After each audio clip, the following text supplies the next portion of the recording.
Do you know what an eternal anomaly is?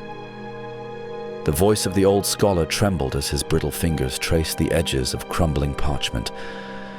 It is something that should not exist, and yet it does. Something like Siegfrund the Nephilim. He looked up. His eyes flickered faintly in the candlelight. Siegfrund was no ordinary being. He was the intersection of two worlds, light and darkness, woven into a single form, a contradiction, alive, a living rift between order and chaos. The story begins in the Age of Ruin, after the fall of the Church of Lumaya. Amid uprisings, heresy, and shattered idols, a secret guild arose, the Nephilites, a cabal of mages and theologians driven by an unholy ambition to create what should never have been, a Nephilim, a creature, half demon, half light-bearer. If darkness and light can manifest in Teleria, they declared, then they can be fused. Others called them mad, but madness, when fed with coin and gold, becomes power. The Nephilites captured a monstrous fiend from Siroth's abyssal legions, an unnamed horror bound in rune-carved silver chains that sliced through the veils between realms. High atop a solitary tower in the Dusk Hills, they began their work. There, on the edge of Irith's mist-shrouded horizon, rituals unfolded, rituals whose screams echoed through the ether, and they succeeded in the unthinkable. They merged the soul of a Lightbringer with the body of a demon spawn. How they subdued the Angel of Light remains unknown, because in the moment Siegfrund was born, all who performed the ritual perished. A cataclysm of radiance and shadow tore the tower asunder. All that remained was rubble, and from the rubble, he crawled. Siegfrund the Nephilim, a being torn and tormented. Two souls battled within him, entwined like the cords of a curse. He did not know what he was.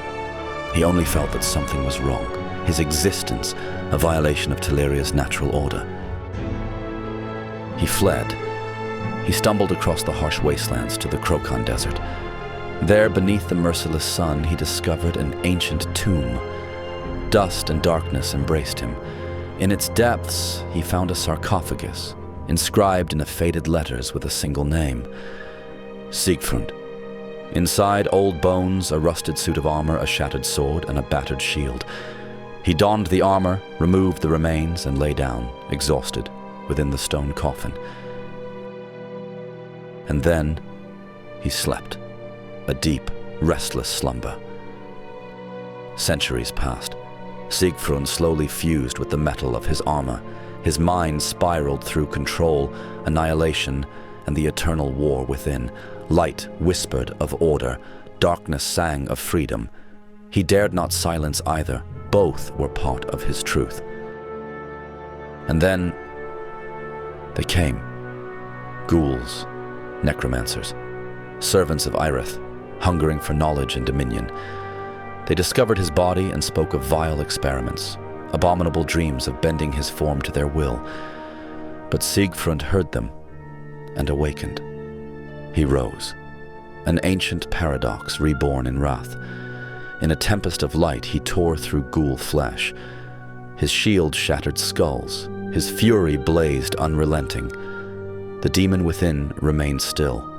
It was the Lightbringer who judged. The final necromancer begged for mercy. Siegfrund hesitated. Then his blade struck the mage's blackened heart, and silence returned. But in that silence came something unexpected.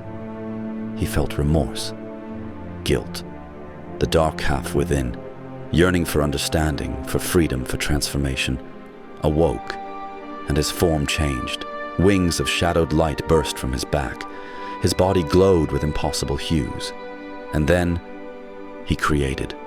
From bone and ash, he reshaped the last necromancer, gave him life once more. Why? The mage gasped, his lungs filling anew. Because I am death and life. "I am the paradox of eternity," Siegfrund answered, and the reborn necromancer became his mentor.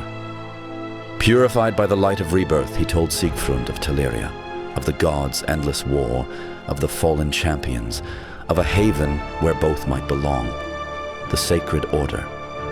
And Siegfrund began to understand. He was no abomination, no accident.